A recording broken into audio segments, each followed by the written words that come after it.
CQ the X, CQ the X, CQ the X. This is Havana calling. CQ the X, CQ the X, CQ the X. This is Radio Havana calling all shortwave listeners and radio amateurs. Welcome to...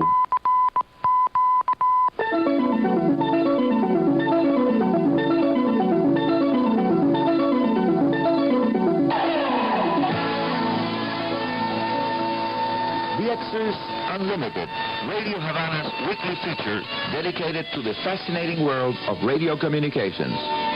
Hola, mis amigos radio aficionados all around the world. You are most welcome, as always, to the middle of the week edition of DXers Unlimited, our radio hobby program that is on the air Tuesdays and Wednesday UTC days, just after the half-hour newscast of Radio Havana Cuba.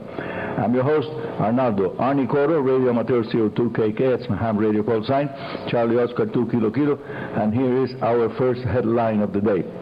Solar Cycle 24, the present one, is taking a fast downturn with 8 consecutive days of zero sunspots count.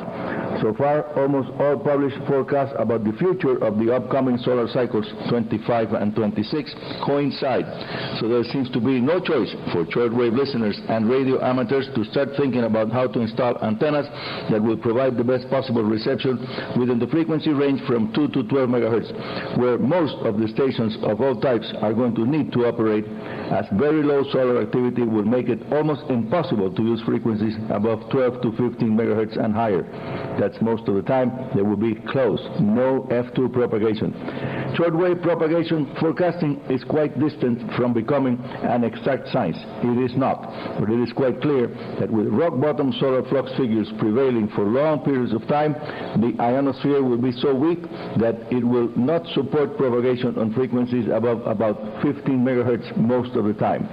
Please understand me that I do not mean that a short window may not open and you will be able to pick up an amateur radio station perhaps operating on the 20, 17 or even 15 meters band or even 10 meters. But those openings, if they do happen in the future, will be short-lived. Sporadic skip propagation will continue to happen because it is quite independent of solar activity, as demonstrated, although some researchers affirm that sporadic events tend to increase in number and duration of the events during periods of very low solar activity, as it happens during the tail end of a solar cycle. Of course, that better antennas for the lower frequencies require a lot of space to install them, and the only one I know capable of providing reasonable results while keeping a small size is the sharply tuning magnetic loop that does require some very special arrangements for tuning it up. Item 2, Morse code radio telegraphy was the first mode of radio communications available during the early days of radio. Today, it is only very rarely, if ever, used by professional systems operators. This is because, if sent and received manually, it does require a very skilled pair of human operators at both ends of the radio links for CW radio telegraphy. Automatic Morse code transmissions at high speeds were used by professional systems for many years, until more advanced digital forms of sending information came to life and replaced Morse code permanently, forever. But that is not the case with amateur radio. Fortunately, it is not the case with amateur radio, I should say. Tens of thousands of ham radio operators around the world enjoy sending and receiving messages using the International Morse Code Radio Telegraphy Alphabet, as well as using shorthand-like procedures like the Q code that makes possible for operators not speaking their respective languages to establish a successful two-way contact and exchange relevant information. You should learn the Q code. It's very, very practical.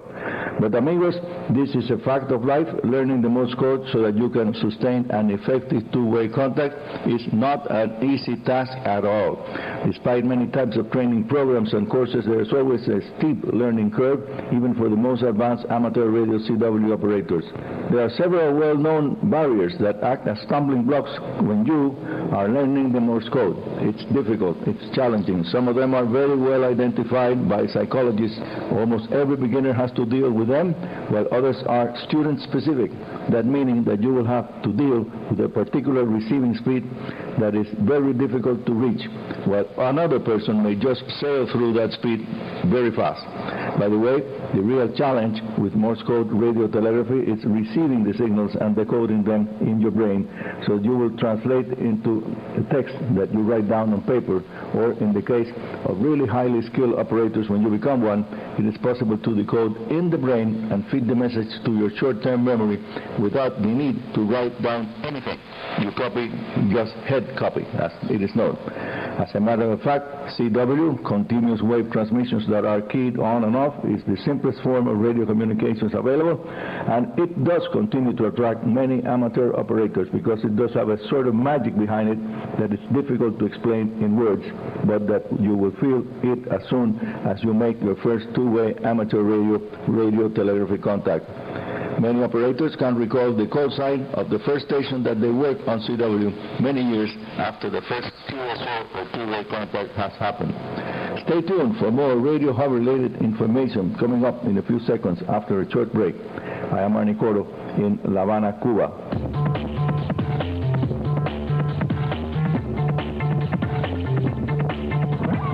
Yes, this is Radio Havana Cuba. The name of the show is DXers Unlimited, and our email address is info.rhc@enet.cu, and the postal address is Arnie Coro, Radio Havana Cuba, Havana, Cuba. And here's now our next wonderful radio hobby item. Last Sunday, I was playing with a new radio that is an almost exact replica, almost, of a 1930s regenerative receiver design using just two vacuum tubes, one working as the regenerative detector and the other as a two-stage audio amplifier, feeding a pair of standard old-type 2000 ohms impedance headphones. The original very low parts count circuit was described in an issue of Radio Communications, the British Radio Amateur Society magazine, an excellent publication, by the way. Yes, just two vacuum tubes and a very simple power supply that provides 150 volts for the anodes and 6.3 volts for the tube's filaments. I did update the power supply to present-day technology using silicon high-voltage rectifiers, high-capacity electrolytics of a modern technology, and a solid-state voltage regulator for providing direct current to the filaments.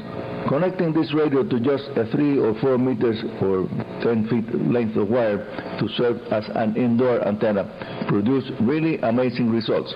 I was able to pick up several QRP, that meaning low power stations, on the 20 meters amateur band on the frequency of 14,060 kilohertz, where low power enthusiasts gathered to make possible two-way QRP to QRP communications. Although the frequency calibration of the regenerative receiver is not good at all at the present time, I was able to find the 20 meters band by using an age-old trick.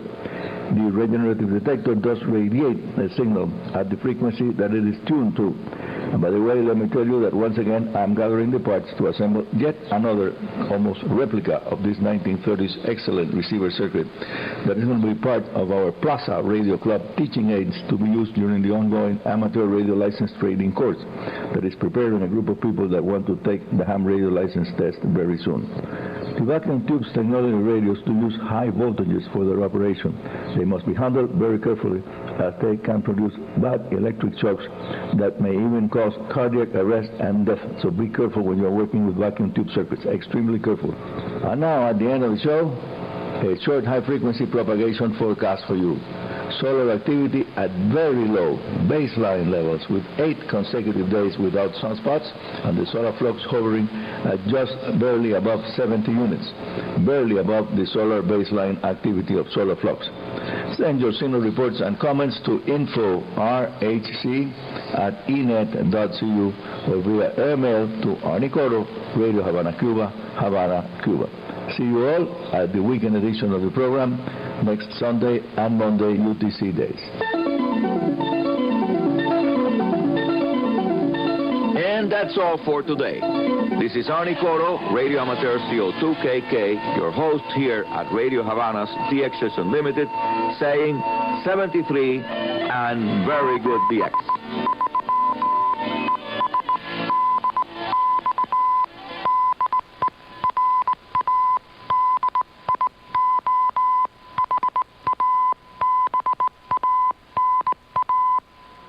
And the last